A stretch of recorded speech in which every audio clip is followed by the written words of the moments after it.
तो वहाँ साथ में एक महाशय खड़े थे, उन्होंने फट से कैसेट निकाली। राजा साहब देखो, राजा साहब ये तो धूमल साहब के बड़े बड़े गुण गाता है। कैसेट साथ जेब में लेके चलो। जेब में कैसेट थी, मुझे आज भी याद है। The Himachali podcast.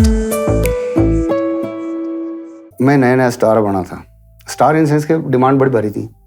तो जैसे हमारे कांगड़ा प्रवास होता तो उस टाइम माननीय मुख्यमंत्री थे हमारे राजा वीरभद्र सिंह जी।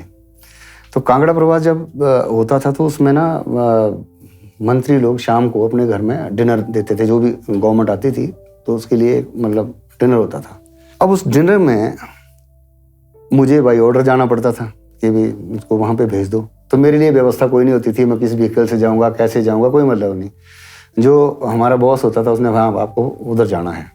तो मैंने उनको कई बार बोलना कि जी मैं कैसे जाऊँगा, मेरी थोड़ी व्यवस्था तो कर दो। नहीं, वो आपकी अपनी आइडिया के हैं, जिन्होंने बुलाया उनसे बात कर लो। तो इस टाइप की ना उनकी मतलब इतनी नेगेटिव हो रहती थी। मुझे आज भी याद है, सात माजिन जी होते थे उस टाइम और उनके घर में वो चल रही थी, डिनर था। उस टाइम में मैंने राजा साहब से फिर मैंने एक बात करी कि सर मेरी 18 साल नौकरी हो गई थी उस टाइम। मैंने कहा सर मैं मतलब मुझे आज ये महसूस हो रहा कि मैं जैसे बंधुआ मजदूर होता हूँ, मैं वो वाली बात मुझ पे आज मुझे लग रहा है।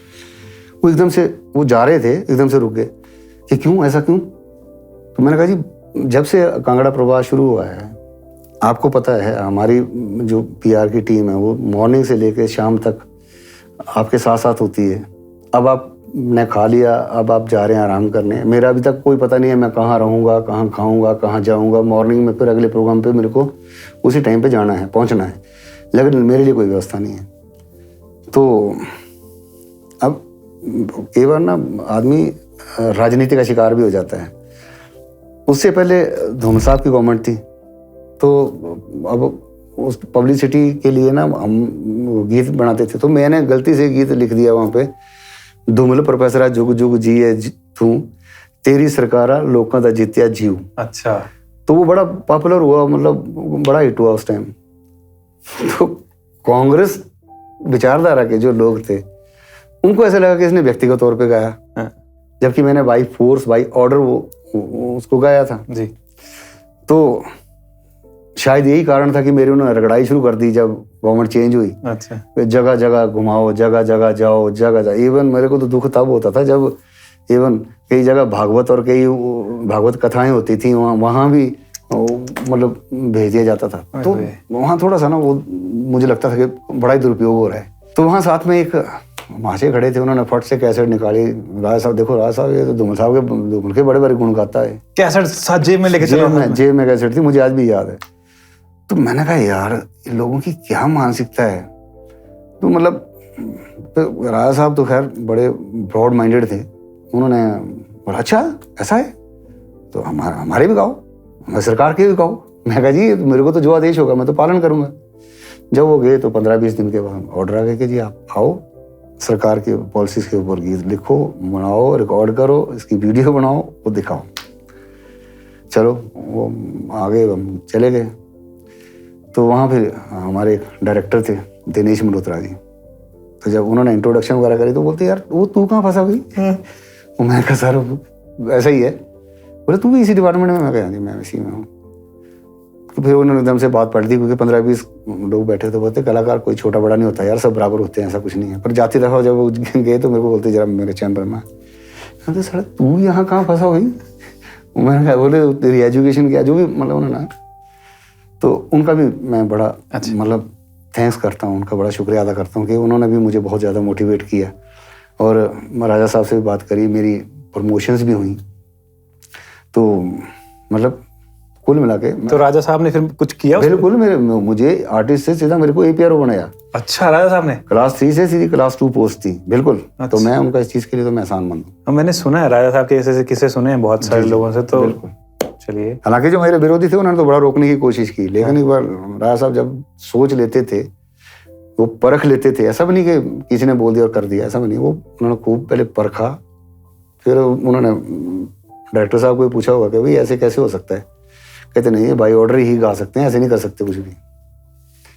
बड़े बड़े नेता ऐसे ही बड़े नेता नहीं बनते हैं। जी जी जी। क्या बात है। चलिए बहुत बढ़िया।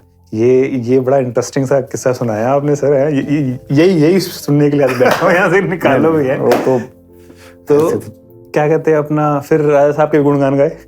नहीं, वो तो फिर हमारा ऑर्डर तो था ही ना। ऑब्वियसली वो तो अब आपको जो आदेश आता है आपको करना पड़ना था उस टाइम पे। देखिए, मैं तो हर बार यही बोलता हूँ कि व्यक्तिगत विचारधारा किसी की कुछ भी हो सकती है। वो तो कुछ भी हो सकती है, तो ठीक है।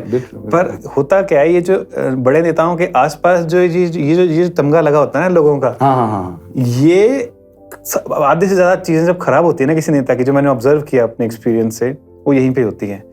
जब नेता को कुछ ऐसे लोगों से फीडबैक मिलनी शुरू हो जाती है ना, जिनको हकीकत से कोई लेना देना नहीं है, सही है, या फिर जो ब्रॉड माइंडेड नहीं होते हैं, वहां सारी गेम पलट जाती है सारे के सारे। अब मुझे तो कई बार, मैं खैर मैं ऐसा नहीं है, मैं राजनीति का बहुत ज़्यादा शिकार हुआ हूँ जब मैं उसमें था,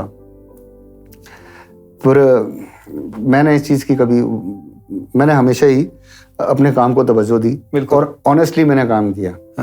मैंने कभी कोई बहानेबाजी नहीं करी कि मैं ये नहीं कर सकता, मैं ऐसे नहीं कर पाऊंगा। मैंने बहुत सारे लोगों को बहाने बनाते हुए देखा है, बहुत सारे लोगों को मैंने अननेसेसरी छुट्टियां लेते हुए देखा है, लेकिन मैंने कभी नहीं, मैंने अपने घर के, मेरे को कई बार बच्चे बोलते हैं आपने पापा हमारी भी परवाह नहीं करी, पर मैंने हमेशा ही अपने काम को महत्व दिया।